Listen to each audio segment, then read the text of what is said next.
Everybody get your fucking hands up.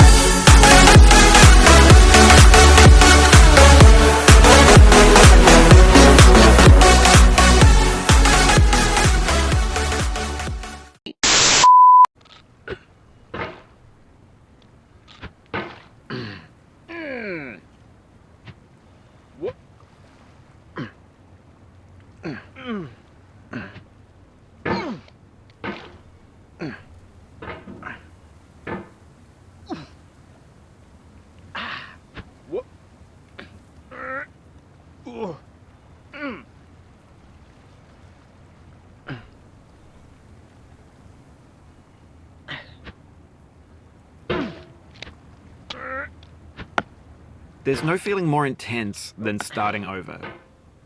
If you deleted your homework the day before it was due, as I have, or if you left your wallet at home and you have to go back after spending an hour in the commute. If you won some money at the casino and then put all your winnings on red but it came up black. If you got your best shirt dry cleaned before a wedding and then immediately dropped food on it.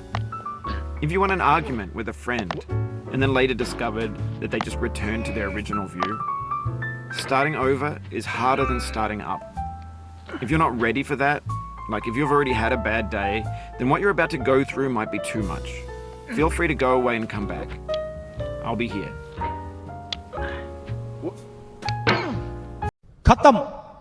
Trip. I'll understand if you have to take a break at any point. Just find a safe place to stop and quit the game. And don't worry, I'll save your progress, always. Even your mistakes. This game is a homage to a free game that came out in 2002, titled Sexy Hiking. The author of that game was Jazuo, a mysterious Czech designer who was known at the time as the father of B games. And B games are rough assemblages of found objects. Designers slap them together very quickly and freely, and they're often too rough and unfriendly to gain much of a following. They're built more for the joy of building them than as polished products. In a certain way, Sexy Hiking is the perfect embodiment of a B game. It's built almost entirely out of found and recycled parts, and it's one of the most unusual and unfriendly games of its time. In it, your task is simply to drag yourself up a mountain with a hammer. And that act of climbing, in the digital world or in real life, has certain essential properties that give the game its flavor. No amount of forward progress is guaranteed. Some cliffs are too sheer or too slippery. And the player is constantly, unremittingly in danger of falling and losing everything. Anyway, when you start Sexy Hiking, you're standing next to this dead tree that blocks the way to the entire rest of the game. It might take you an hour to get over that tree, and a lot of people never got past it. You prod and you poke at it, exploring the limits of your reach and your strength, trying to find a way up and over. And there's a sense of truth in that lack of compromise. Most obstacles in video game worlds are fake. You can be completely confident in your ability to get through them once you have the correct method or the correct equipment or just by spending enough time. In that sense, every pixelated obstacle in Sexy Hiking is real. The obstacles in Sexy Hiking are unyielding, and that makes the game uniquely frustrating. But I'm not sure Jazuo intended to make a frustrating game.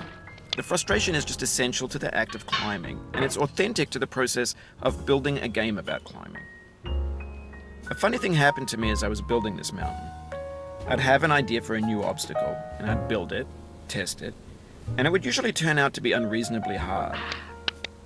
But I couldn't bring myself to make it easier. It already felt like my inability to get past the new obstacle was my fault as a player rather than as a builder. Imaginary mountains build themselves from our efforts to climb them, and it's our repeated attempts to reach the summit that turns those mountains.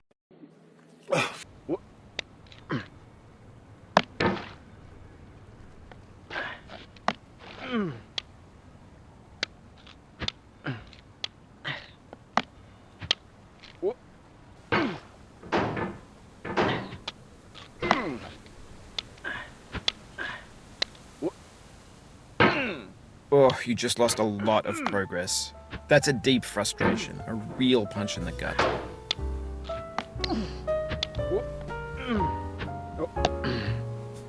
No.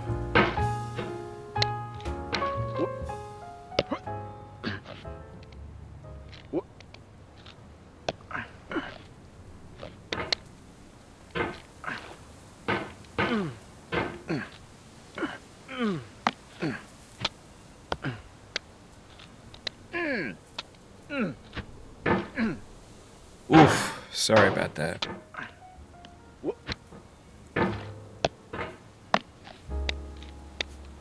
No.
This thing that we call failure is not the falling down, but the staying down.